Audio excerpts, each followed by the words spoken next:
Yeah. And then Brian was telling us last night that the dogs, that he got reports that the dogs that did not die got back on the bridge and jumped again. No.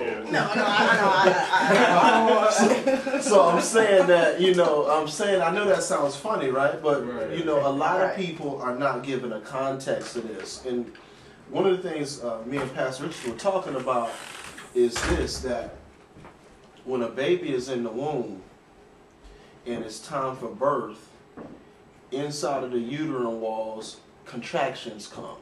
And it's a process of death in the place where that baby is so that they can move to a place of life. You see what I'm saying? So what we're seeing is contractions of the earth, or contractions of the spiritual realm imposing itself in a way where it's manifesting itself in the earth.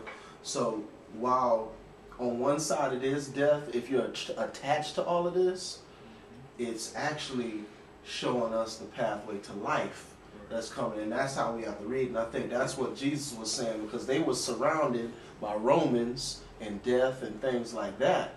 But he was saying, look at it from the spiritual perspective and look at the light that is in your midst and understand it from that perspective so that you can move without all the fear and all the confusion and things of that nature. So there's a lot in this stuff we're talking about. And see, the other part of it is that when Jamil talks about see it from the perspective of the light that's in your midst, ask yourself the question, when you walk into a dark room and turn the light switch on, where does the darkness go?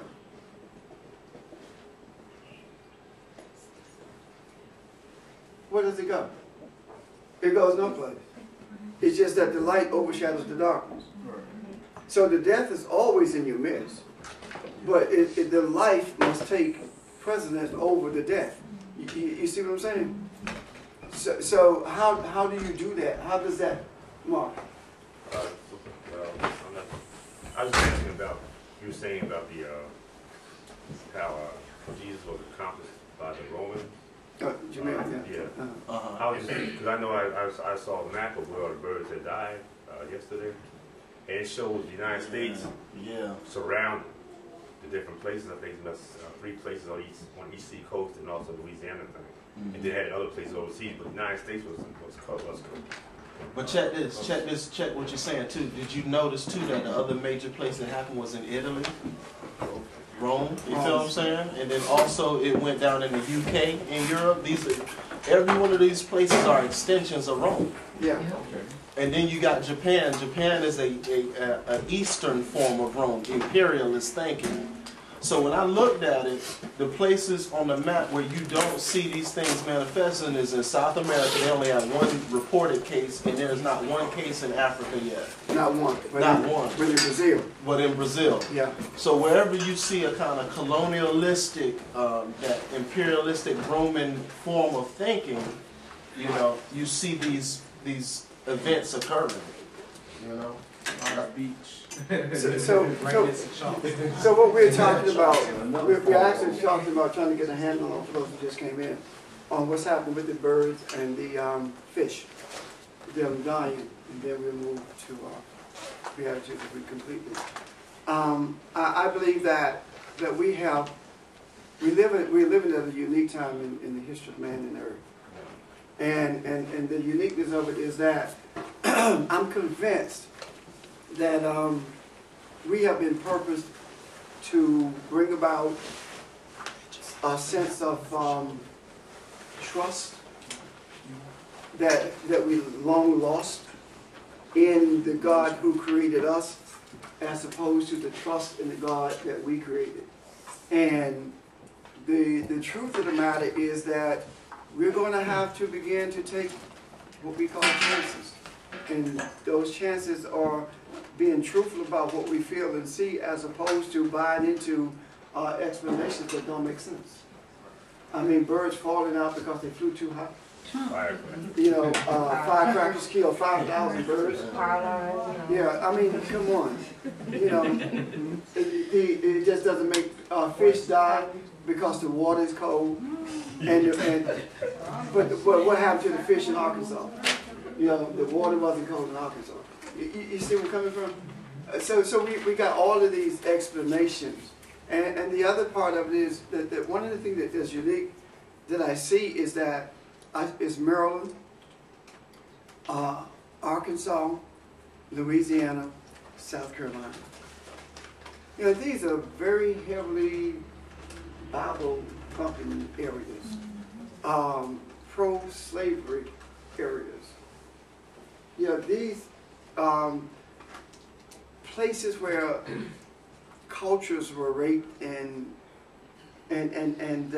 races had a virtual genocide committed against them.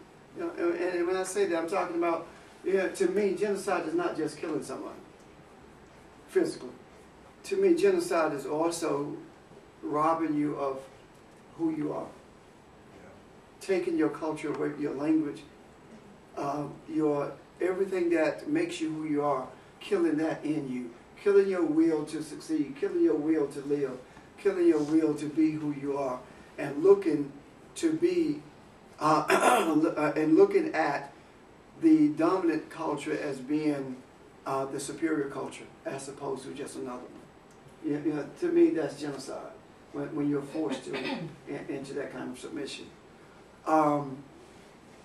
I think that, as Jamil stated earlier, this is just the beginning of a death.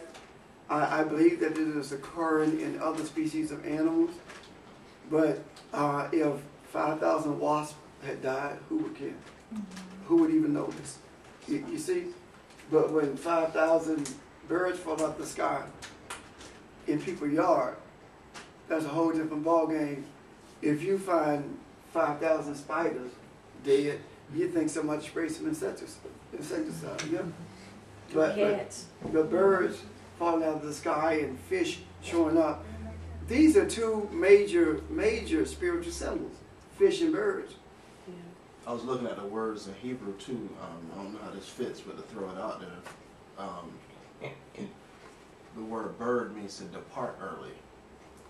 And the word fish means to grow or to multiply, increase. So I'm just putting that out there because I'm pretty sure it's something in there, because I'm just thinking about how, I mean, we see the pattern in the scripture that every time change comes, there is a death that occurs, a death of a way of people and how they attach to God, you know. And if they attach to God in a selfish way, then you see all of that wiped out so that it can be rebirthed, you know. So I'm just kind of throwing that out there, that this is definitely a part of the pattern. And I think this goes back to what you said, that the birds and fish represent our spirituality and the way that we think. And them leaving is kind of showing that there's a change that's coming, and we have to attach to what's real rather than, you know, what's out there.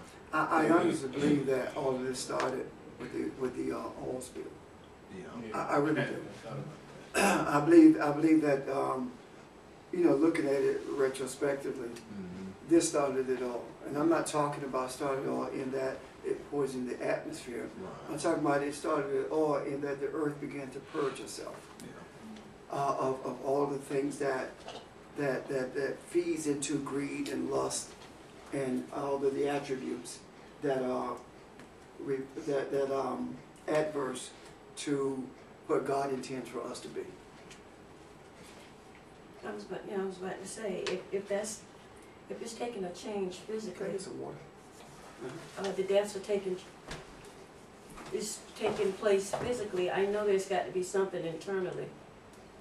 We're moving as well, right? Yeah. Well, see, and that's the thing I want us to get away from. I don't want us to talk about internally, because there is no such thing as that internal. And those are cliches that we have gotten from religion. There's no such thing as inside of me.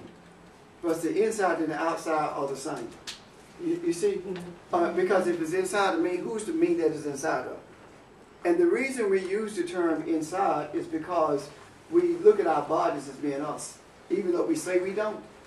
Because when we say inside, we do this. Yeah. So we're looking at our bodies as being us. And our bodies are not us. Right. You can't die. The reason your body died is because you leave it. So we're being transformed? Okay, Ricky, what is it? I didn't get that. You can't die. You are spirit. You are spirit. You are soul. The spirit can't die. Energy cannot be destroyed. So the body is what carries the you. And when, think about it, you don't say, when something happens to your body, right? Your head hurts, right? You are not hurting. It is your body that's hurting. When you look at the difference in the pain that you have, when somebody you love hurts you, your body doesn't hurt. The you hurts. You hurt. You got it? Yeah. But when you cut your leg, you say, my leg is bleeding because you own that leg. You are not actually bleeding. You understand what I'm saying? Yeah. We are so caught up in our bodies until we lose sight of the reality of who we really are. And when we have this paradigm shift and began not only to speak differently, but to think differently. When we think that there is no such thing as inside, that is just who I am. You see? Mm-hmm. So there is a paradigm shift taking place about an awareness as to who we are and the capabilities that are built into who we are. And those capabilities are built into who we are because of the way we were created. Image and likeness. And all of those building blocks. Actually, what Barbara is talking about with the Ten Commandments, the prayer, the Beatitudes, that's spiritual DNA. That's what she's talking about, the spiritual DNA that makes us who we are. Let's see, Mark. So, Pastor, what he's saying is the fact that, talking about the law of energy conservation, energy is never lost when we transform to a different form, right? Right. That being the case, when we die, when our body, when we leave our body, does that enhance our spirituality at that time, or it does? Because conservation, because the energy is not in the form of the body anymore; it's in spirit. We become more aware of who we are because we don't have the boundaries of this material body that we so vehemently protect. If we were to search out with the same energy who we are spiritually, or who we're created to be, as we use the energy to protect and preserve our bodies, we could change the way man thinks overnight. But because you think about how much time do we spend preserving our body? How much time do we spend taking care, making sure our bodies are okay? Yeah. The thing that gets me is that we've lost sight of the idea that the only reason that we have medicines for our bodies is because we felt like we needed to preserve our bodies. So what did we do? We took the spiritual understanding that we have of everything and took herbs and stuff and made medicine. You see what I'm talking about?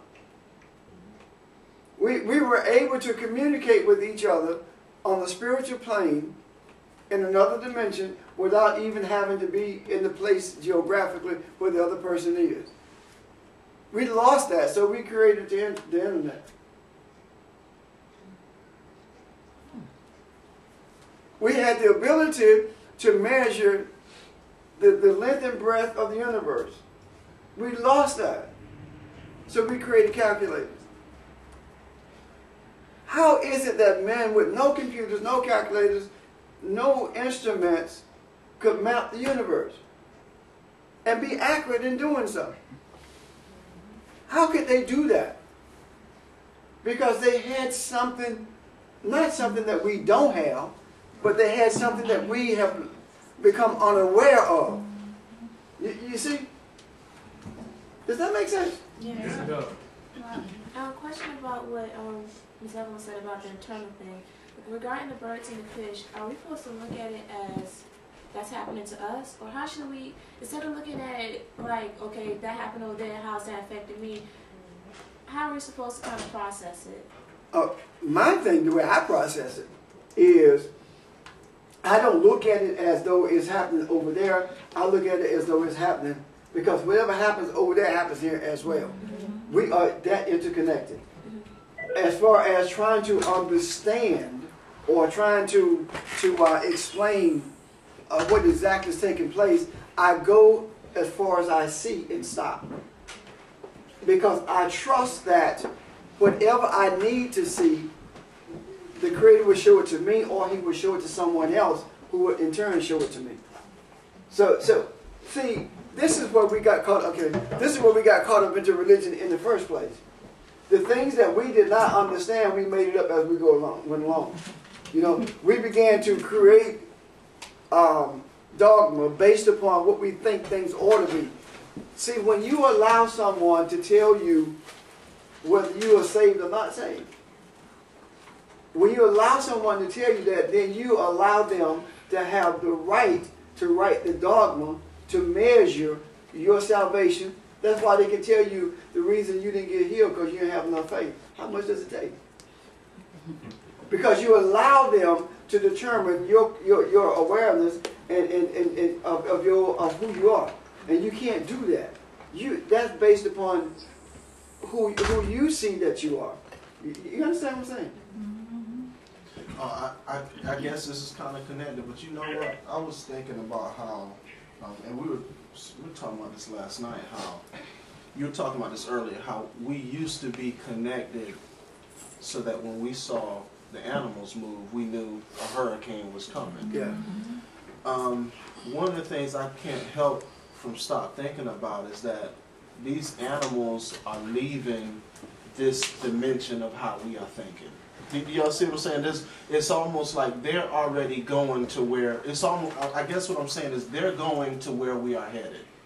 And I think that this kind of way that we have looked at the world and limited one another and separated one another into religious and cultural and racial backgrounds, I think that is the world that's contracting.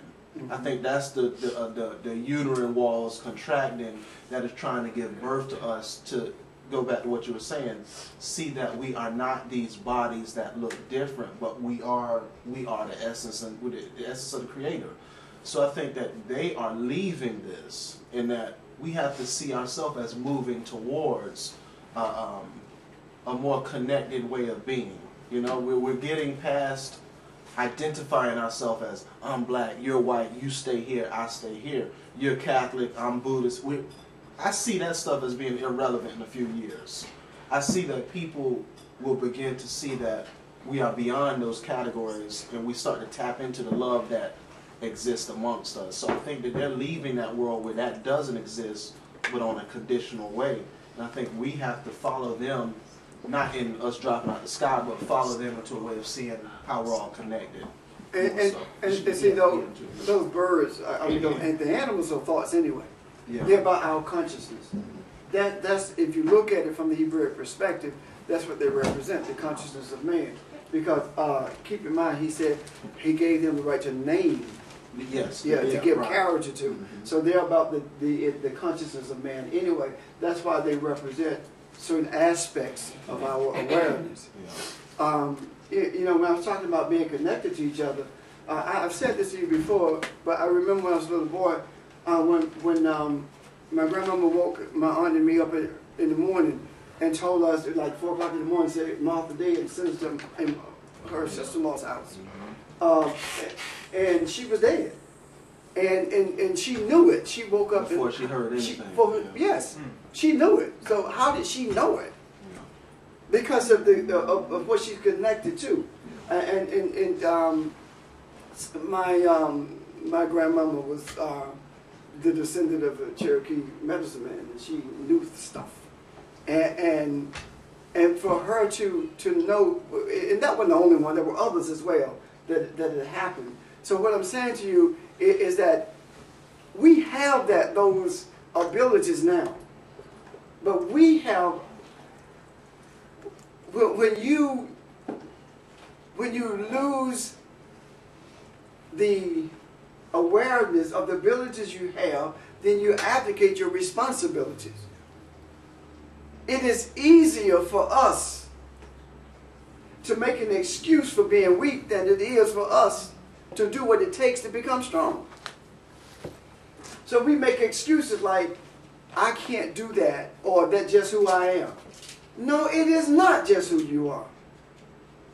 And I refuse to accept that, well, I've been like that all my life. So what? So what? It doesn't mean you can't change. You've been that way all your life because you've never had a Bible alternative. Think about it this way. There is the person who has been, dug ditches all their life with a pick and shovel. But here comes someone who teaches them to drive a tractor.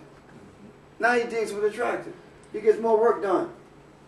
So just because you've been digging with a pick and shovel all your life, now that you've had the experience of a tractor, you go back to a pick and shovel. I don't think so. So we don't want to embrace the experiences that are made available to us, because this is not about us learning. I was sitting there listening to Bob teach last week, and I'm concluding that, we got to get away from this concept of learning. We got to get away from the concept of learning as we have been taught what learning is. We have to move to a place of desiring to experience. Because when we experience what's being taught, we become that experience. You see what I'm talking about? I got something on that. Last week when we all did the silence during 11/11, yes. I was in a whole nother city, and I was walking with Cairo outside, and the wind was blowing. It was perfect, and I had a realization. I was like, this is virtual reality. I said back in the day, what they did is they had certain times where they stopped and they thought about one another, and they thought about where they were going. And because they were aware of their connection to each other, they could tap into each other's thinking, and they could become aware of whatever they needed to become aware of. So when it was last week, and I said, this is the virtual reality that we've been lacking because we've been so dependent on this. But when we appoint times and it's just like when you have moments of silence together, you start to feel how others feel. I felt like I could feel with everyone. And I felt like I had access on a whole nother level to what's in one another, and I kind of felt what we had lost. So I said, this is virtual reality. When we come together, when the Creator shows us when to come together, and we tap into that. And I think that's how your grandmother was able to do that. I remember my grandmother could tell who was coming up the street before the truck, before the dust was flying up. She could say, but they were just able to kind of feel out what was going on, and that's what the virtual reality is. Sabbat. Yeah, that's what Sabbat is. Yeah, that's what. Yeah, you're right. Reconnect. That's it. That's what you just described. And how do we get to that place? The same way we get every place else. We just have the desire. It takes desire to do it. You can't see this. Jimmy and I were talking about how it is necessary for us to have the moments of silence that we had because of. I was thinking when we did it that not only was I thinking about the people in the room, but also about the people in the city, and expanded beyond that to embrace mankind. And he shared with me that that's what he was feeling as well. And now, why is it that the both of us were feeling the same thing? How is it that neither one of us really could get a handle on what was happening with the birds and the fish? I have to always be careful not to say birds and the bees. With the birds and the fish. Well, there's the bees. The bees are disappearing too. They are. Yeah, and that's something else we need to talk about. But then when we connected on the level that we, verbally, it became clear. Together, yeah. Because I think it was like a hand and glove type thing. Yeah. What I'm getting at is this. How many times have you called somebody and they said, I was getting ready to call you? You see what I'm talking about? That's the thing. When you feel it, when you sense it, do it. When you sense it, do it. That's what we have to get back to. We call it crazy. And there are going to be people who are going to hear what we're talking about and say those are a group of fanatics. But that's okay. We're in good company. Jesus and his boys would call a group of fanatics too. So it's all right. You know, everybody who brings about change are called fanatics. That's fine. The thing is to make sure that the desires are pure. Because if Sheldon was talking last week about breathing, how you want to relate that? Yeah, Ms. Barber was talking about, and we were talking a lot about breath and just the connections. I noticed during the same moment of silence around the end, it's the same exact experience you have when you pray in the true sense, in your heart, and you feel as though something is leaving your body. Well, that's the same sensation that you have when you breathe out and you concentrate. Is identically the same. And the scriptures talks a lot about breath all through it, and I just think that there's a lot more to breath that we actually realize, and even what I'm about to say, it goes a lot further than that as well. But our breath and our breathing is actually more so the gateway into the from this particular dimension into the spiritual realm. So as you pray and those things leave your breath, that is what you are creating. That's what you're adding to creation. And that's pretty much just what I wanted to say about breath. And let me on the heels of that. Listen to what he's saying. Whatever leaves you is what you add to creation. Going back to Thomas when he was also talking about, Jesus in the Gospel of Thomas, we were talking about pretty much don't worry about what you intake because it cannot harm you. What you're responsible for is what comes out of you. Well, he's talking about what comes out of you with that breath, not just words. And that's why it's so important to watch what you say, because as your words come out, the deeper spiritual part of it is those words have an intent from your heart. So your intent directly affects those words. And also a lot in the Hebrew and the Aramaic, they talk about the sounds of the words and the importance of the words as well. But it's all dealing with your heart and the intent of those things, which of course comes out with your breath. That would be the physical part of it. So it creates a certain vibration? Yes, you not only are you creating a certain vibration, but in the form of the prayer you are creating. You are being the creator as well. See, we think about creation as in something that happened, but creation is in this moment. Creation is now. We're studying creating right now. So we can't think of it in the sense of being something from the past.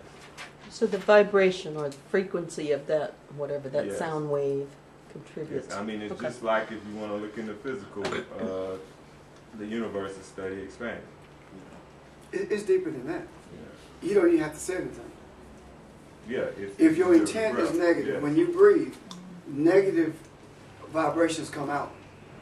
You exhale negative vibration. That is the reason you can walk past somebody in the mall on your job and sense evil, or sense good, or sense they're in trouble.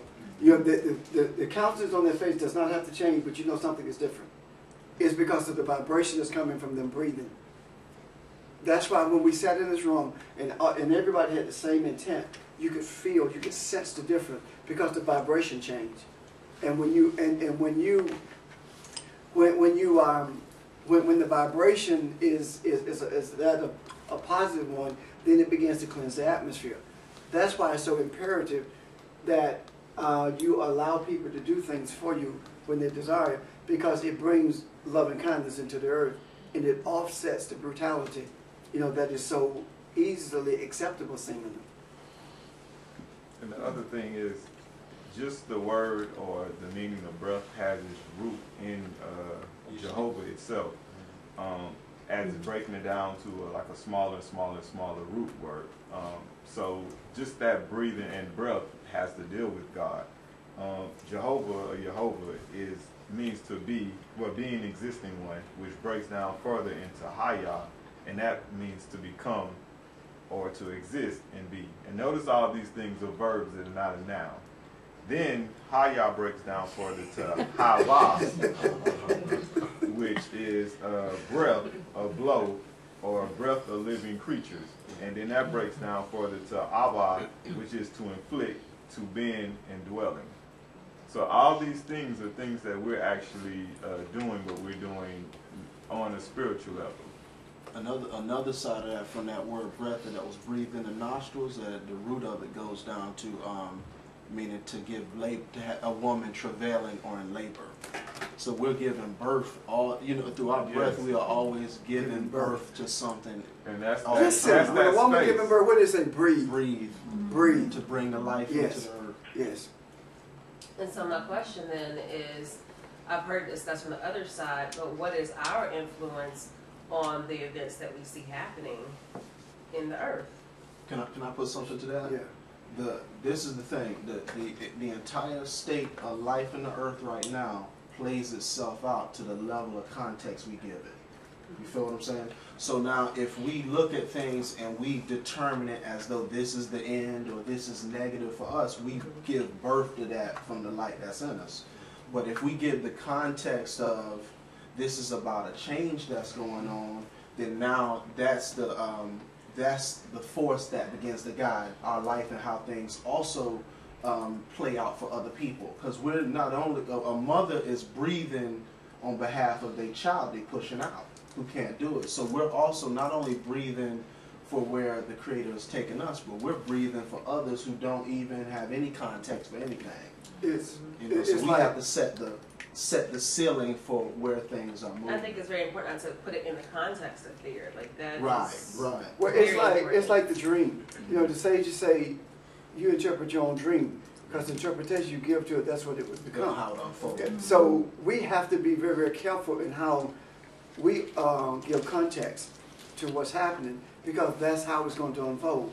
Just like the dream unfolds that you have when you give context to it. You see? So so our purpose then is to pull the light out of all of this stuff that others see as negative or dark. Yes. That's who else is going to do it? And that's exactly what we are doing.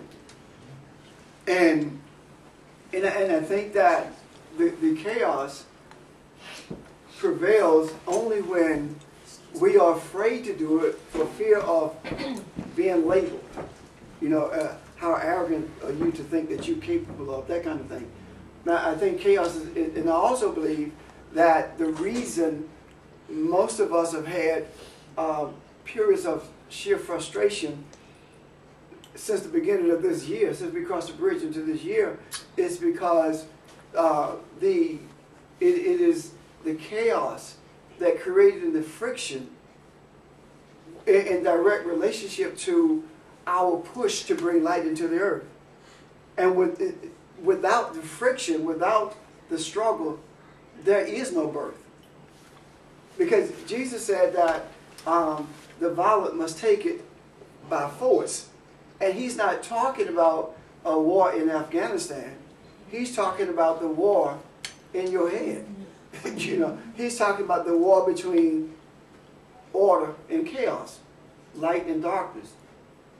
We've been talking. We're beginning to talk about the Beatitudes, which speaks to the realm of spirit, and it's almost like we're not just talking about it, but all of this is experiencing it, because everything that we've talked about this morning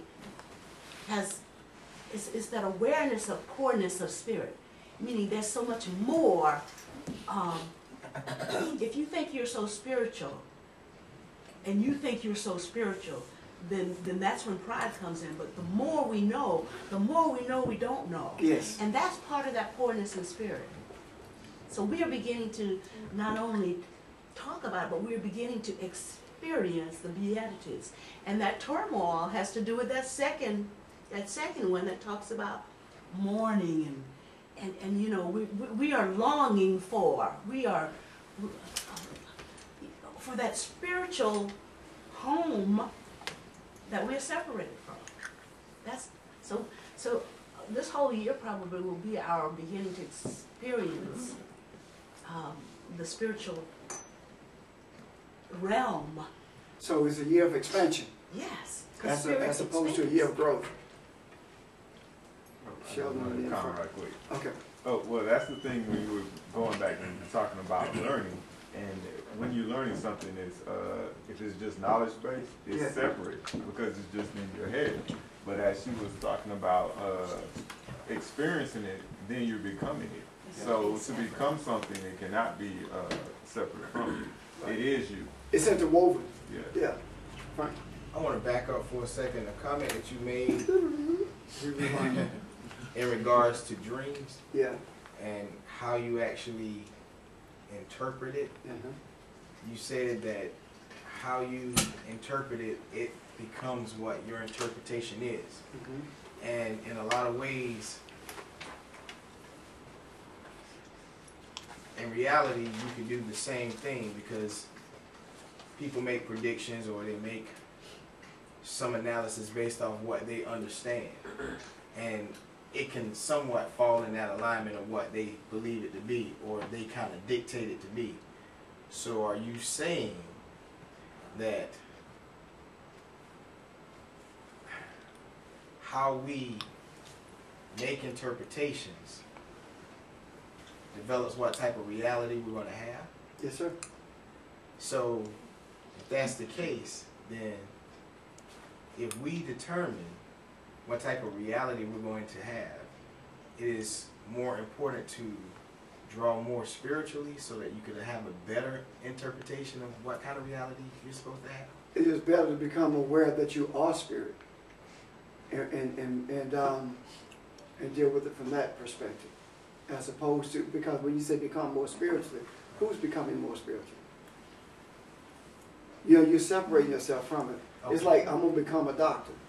No, how you going to become what you already are? It's becoming aware of who you are. Okay. You see? Right. So it's like when I talk about creating reality, or when anyone for that matter talk about it, it's like you go to work. And I think I used this before, that when you walk in, you say, boy, I sure hate being here. And then someone else say the same thing. Now you walk around and everybody miserable. But you walk in and someone say, I sure hate being here. And you say, you know what? At least we have a job. You know, we got to make the best of this thing. And attitudes begin to change. You see? Because you change the creation of the reality around you. Now, the other part of that is this. There are times when you try to change your reality and you can't. Why is that? Because there is not a deep-seated belief that you can. What are your real intentions? What's your real reason for wanting to do it? Are you trying to do it because you want to see if it's going to happen? Or, you know, out of curiosity? Or are you trying to do it because you want to benefit mankind? Or are you trying to do it because you want to fulfill some selfish motive? You know? So you have to make those determinations. Why are you here? What are your purpose for coming to this place this day? You know, for whatever reason you came, that purpose can be purified while you're here. You could have come out of curiosity. You could have come because someone pressured you to come. But if you remain here out of curiosity, or if you remain here out of pressure, you won't experience or receive anything. But if you change the motive while you're here, then you will change you. Does that make sense? Mm-hmm. Yes. So it's imperative that we understand, again, that we do not become more spiritual. that is impossible. We become aware that we are spirit. Got it? Ron and then Eugene. I'm just going to say that one of the definitions of being righteous talks about your intent. Because the rest of that phrase is saying that the righteous man has the right to interpret his own dreams. Yeah. So being righteous goes back to your intent. What are your intentions? What is your motive for doing this? It cannot be selfish. And the rest of that he's talking about is the sages talk about interpreting your own dream. Yes. Right. I know there's somebody on the phone. Oh, so somebody on the phone. Okay. Phone people? Question? Sorry? You have a question? I don't. Oh, okay. So, are there any questions? Back to the birds Yes, ma'am. and thoughts. And we've talked in the past about thoughts that can be scattered thoughts. Confusion can be scattered thoughts. It strikes me that when the birds fell, these were shattered thoughts. And you already talked a little bit about the implication of what has happened, meaning religious, the death of a religious authority. What does it mean for somebody who's going to watch you and hear you say this, who's going to have shattered thoughts, who probably are in the midst of those shattered thoughts right now? What can we do, what can we say that gives them courage and hope? And because someone may be at their wit's end right now, you know what I'm saying? Yeah. Be a bird. Just continue to be who you are. Because, yeah. It's not a good day to be a bird. I said bird. Oh. I said bird. I was like, oh, yeah, be a bird. This is what I believe, whether the thoughts are shattered, dark, or whatever. All we can do is do what we're doing. Because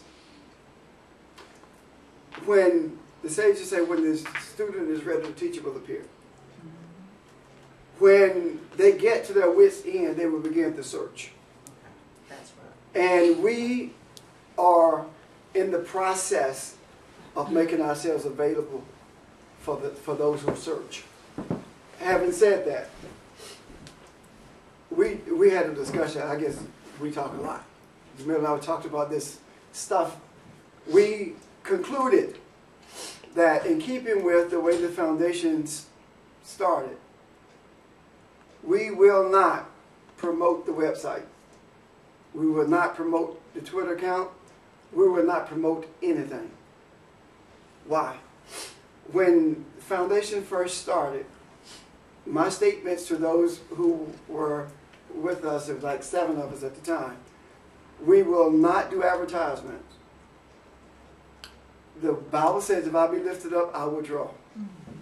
And there were those who came in later on who wanted to do flyers and radio stuff, and I wouldn't do it. No, we're not going to do that. Look at where you are. Look at who's here now. All right? And the ones who really want to do the advertising are no longer here. I believe that if we are righteous in what we are doing, and I do believe that otherwise I wouldn't be here, then we don't have to do any promoting. We don't have to advertise anything. People who are searching for truth will find us. I believe that.